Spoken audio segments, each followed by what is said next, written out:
Saudara, ketemu lagi di channel FNF 25 Mei 2006 penuh dengan aroma semangat. Supaya apa? Supaya tetap optimis. Ini ada kiriman bunga dari Cak Dodo. Assalamualaikum Cak Dodo, salam FNF. Waalaikumsalam warahmatullahi wabarakatuh. Selamat pagi Cak Jarod dan pemirsa di seluruh Indonesia. Apa kabar Cak Jarod? Alhamdulillah, kami semua senang Cak menerima kiriman bunga sampean. Bunga apa ini kira-kira? Oh, ini bunga pesta atau ya, ucapan duka cita ya Cak? Bunga keprihatinan kelihatannya. Dan itu dari BEM ya, BEM UI, bukan kepada saya, kepada Oh, istana. Apa tuh maksudnya Cak Jarod itu? jadi bunga ini trending karena dikirimkan oleh BEM UI mengucapkan ucapan duka cita terhadap matinya reformasi di era Prabowo. Juga disebutkan nih, ini harus diusut kasus KKN maupun korupsi. Seperti itu bunga yang dikirimkan ke istana. Ya. Iya, saya sepakat sekali itu kalau mahasiswa sekarang sudah mulai bergerak dan sudah mulai kritis terhadap pemerintah dan harapan masyarakat, mahasiswa adalah orang yang mewakili masyarakat untuk mengkritisi dan menyentil perilaku pejabat masa lalu maupun hari ini. Jika BEM itu apa namanya duka citanya itu karena Pak Prabowo tidak segera mengusut KKN Jokowi, ya saya setuju. Tapi kalau hanya sekedar ikut-ikutan ya harus dicek ini BEM UI ini jangan-jangan ada yang mengendalikan ini. Ya, sebelumnya kan ada refleksi 20 tahun reformasi. Juga di Jakarta rencananya itu digelar di sebuah hotel. Tapi mendadak akan hari hanya dibatalkan sepihak oleh pihak hotel. Agak memprihatinkan di era Prabowo bagaimana keterbukaan untuk kebebasan sipil itu kira-kira itu tidak ya sama seperti hanya era Jokowi. Bagaimana para pengkritisi lawan politiknya dibelenggu, dikerang seperti demikian hebatnya kan. Harusnya orang-orang di bawah Prabowo, para pembantu Prabowo itu mengerti ya bagaimana cara mengelola negara ini. Seluruh hal yang berkaitan dengan kaum intelektual mestinya jangan dikriminalisasi, jangan direspon dengan berlebihan, karena sangat tidak mungkin mereka melakukan tindakan-tindakan kriminalitas. Mereka akan protes itu berdasarkan kajian, berdasarkan data, berdasarkan asumsi dan juga kecenderungan. Kalau mahasiswa sudah bergerak itu artinya ada yang sudah tidak beres dari Republik ini. Nah, BEM UI setelah didatangin oleh aparat kepolisian, mereka kemudian menggelar juga di bundaran UI di kampus sendiri. Jadi artinya mahasiswa ini memang ingin menyampaikan masukan kepada pemerintah, ingin mengkritik kepada Presiden Prabowo. Jadi jangan reaktif ya, responsif boleh, merespon boleh, tetapi sesuai kadar gitu. Tapi kalau reaktif, membubarkan dan lain sebagainya itu jelas mencederai demokrasi dan tidak mendapatkan dukungan dari masyarakat. Semoga di bulan Mei ini itu disebut dengan bulan reformasi. Banyak pergerakan mahasiswa 28 tahun lalu untuk melengsarkan eh, mertuanya Prabowo yaitu Pak Harto. Ini mantan kayaknya tidak.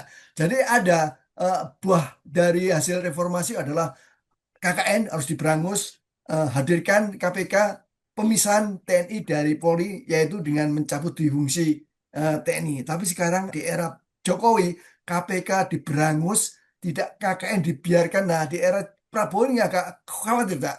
Di fungsi TNI ini kira-kira muncul nggak? Jadi kita membahas ini, matinya KPK dan KKN yang tidak ditangani serius oleh rezim.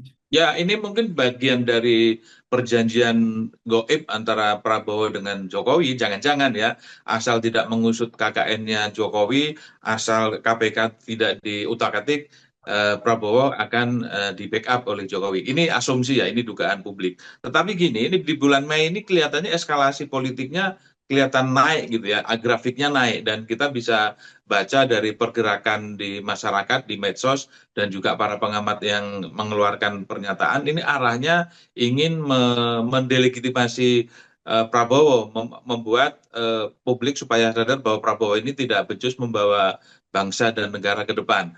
Nah, tetapi kalau kita runtut dari peristiwa sebelumnya, dari sejak 2025 di bulan Agustus, di mana itu ada gerakan secara masif yang terjadi kemudian kerusuhan di Jakarta, pembakaran gedung-gedung dan lain sebagainya, dan itu kan kemudian diyakini sebagai upaya kelompok termul garis atas yang ingin menggoyang pemerintah. Ini analisanya seperti itu. Kemudian setelah itu ada pernyataan, meskipun di dalam sebuah diskusi seorang dosen Universitas Syarif Hidayatullah UIN, Saiful Mujani, yang mengatakan bahwa Prabowo layak dimakzulkan. Yang lagi-lagi kemudian direspon dengan sangat reaktif oleh partai-partai pendukung Prabowo. Saiful Mujani kemudian dilaporkan kepada polisi atas dugaan makar. Yang ketiga, ini hari ini banyak sekali tudingan kepada Prabowo bahwa Prabowo sudah tidak menjalankan demokrasi sebagaimana mestinya. Tapi kalau kita lihat di sisi lain, sebenarnya kan ada banyak sekali gerakan Prabowo yang mungkin saja menyasar kepada mereka, para kaum oligarki, para orang-orang yang bakal terkena imbas, misalnya soal ekspor mineral satu pintu. Selama ini kan semua orang bisa ekspor dan pajaknya mungkin tercecer di mana-mana. Nah, kita berpikiran positif saja terhadap rencana Pak Prabowo bagaimana ekspor satu pintu itu nanti bisa dikendalikan dengan baik penghasilannya, pajak-pajaknya, dan juga kewajiban-kewajiban para eksportir itu kepada negara. Kemudian Prabowo juga hendak membuat pemantau pergerakan korupsi. Nah, ini kan sudah jelas orang yang terbiasa melakukan korupsi dan kong kali kong nanti tidak mudah lagi untuk melakukan aksinya. Nah, ini publik kemudian menyimpulkan ini jangan-jangan gerakan ini dilakukan oleh orang-orang yang bakal tergusur oleh kebijakan Prabowo. Sobat Saudara, kalau Anda mencermati bagaimana negara-negara maju demikian ketat terhadap penegakan hukum dan juga terhadap keseimbangan ekonomi, itu merupakan dua faktor fundamental untuk kemajuan negeri. Nah, Pak Prabowo harusnya juga itu penegakan hukum. Kenapa? Harus dikembalikan lagi penegakan hukum 10 tahun terakhir ya. Sambil lihat sendiri bagaimana hukum dilipas seperti itu, KPK sudah nggak ada giginya. Nah, kalau mau Pak Prabowo untuk dicintai kembalinya norma-norma hukum dan kembalinya keadaan sosial maupun ekonomi dan direspon publik, itu tadi, Cak. Syaratnya cuma satu, Kak. Penegakan hukum, law enforcement. Jadi berantas seluruh kejahatan-kejahatan yang selama ini terjadi di era Jokowi maupun praktek-praktek KKN. Bukan begitu, Cak Dodo? Sepakat sekali. Jadi Prabowo kalau mau mendapatkan legitimasi full dari rakyat, jangan menutup mata terhadap kejahatan yang dilakukan oleh Jokowi selama 10 tahun. Semua datanya sudah ada, semua bisa dibuka, dan semua yang bersaksi yang menyampaikan sudah ada, termasuk juga laporan korupsi yang disampaikan oleh UPD Badrut, dosen Universitas Negeri Jakarta, korupsi tentang anaknya, Kaisang maupun Gibran, yang dilaporkan ke KPK, itu mandek sampai hari ini. Belum lagi organisasi internasional UCCRP yang menempatkan Jokowi sebagai pemimpin terkorup nomor 2 di dunia, itu juga dimasukkan ke dalam laci seakan-akan angin lalu, dan masih banyak sekali kasus-kasus korupsi, kasus-kasus dugaan korupsi yang dilakukan oleh Jokowi, proyek-proyek strategis nasional yang nilainya ratusan miliar sampai triliunan, semua tidak disentuh. Jadi seharusnya Prabowo fokus pada pengusutan kasus Jokowi selama 10 tahun, karena itu semuanya mudah sekali untuk melakukan itu. Dan kemudian izinkan juga masyarakat untuk memakzulkan Gibran, karena ini salah satu yang juga menjadi keinginan masyarakat. Pemerintahan ini akan timpang kalau wakilnya masih Gibran. Nah, kalau dua hal itu diakomodasi oleh Prabowo dan diizinkan untuk dilakukan pengusutan korupsi maupun Pak Yula Gibran, itu dukungan ke Pak Prabowo bisa lebih dari 70%, sebagaimana survei-survei itu. Artinya dukungan itu real. Jadi kalau kita lihat Prabowo ini memang sudah bagus menjalankan pemerintahan ini, cuma ada yang bakal terkena imbas dan itu melakukan serangan balik terhadap Prabowo. Jadi harus kritis kita melihat situasi politik hari ini. Ketika 100 tahun, 100 hari kerja Prabowo Gibran, itu kan banyak kritikan, masukan, dan dianggap Prabowo terlalu pendek lah, kasih waktu 6 bulan. 6 bulan berlalu. Terus sampai 6 bulan berlalu, ini belum ada perubahan tentang penegakan hukum. Sampai menjelang 2 tahun ini, Prabowo hati-hati Pak, sampai sudah ditagih janji 2 tahun, barometer Anda, argumeter Anda sudah berjalan, penegakan hukum belum satu pun terlihat secara nyata. Jadi sekali lagi Sobat Doder, kita ingatkan kembali tentang tujuan reformasi adalah penegakan hukum, dihapuskannya praktek KKN, korupsi, korupsi dan nepotisme yang selama 10 tahun ini belepotan dengan rezim Jokowi. Silakan Cak Dono dikasih closing statement Cak Dono. Pak Prabowo jangan takut untuk mengusut korupsi Jokowi, karena siapapun pendukung Jokowi maupun bukan pendukung Jokowi itu adalah memusuhi tindakan korupsi. Jadi kalau Prabowo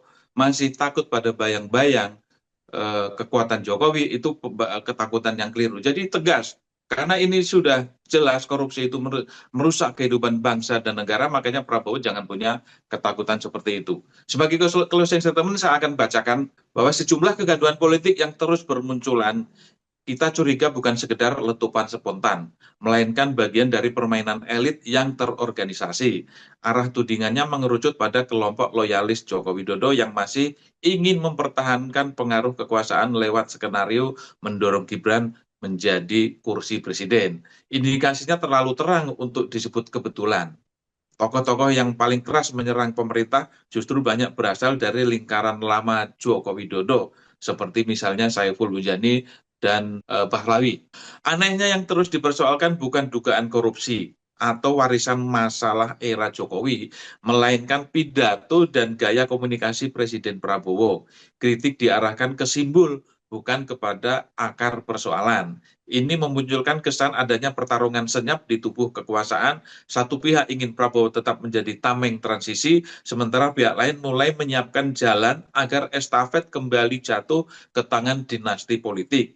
Publik pun mulai melihat bahwa kegaduhan hari ini bukan semata suara rakyat, tetapi juga aroma perebutan pengaruh yang makin vulgar dipertontonkan di depan umum. Terima kasih Sobat Doder, tetap setia menemani kami berdua. Dan Assalamualaikum Cak Dono, salam FNF. Waalaikumsalam warahmatullahi wabarakatuh dan salam freedom and fairness.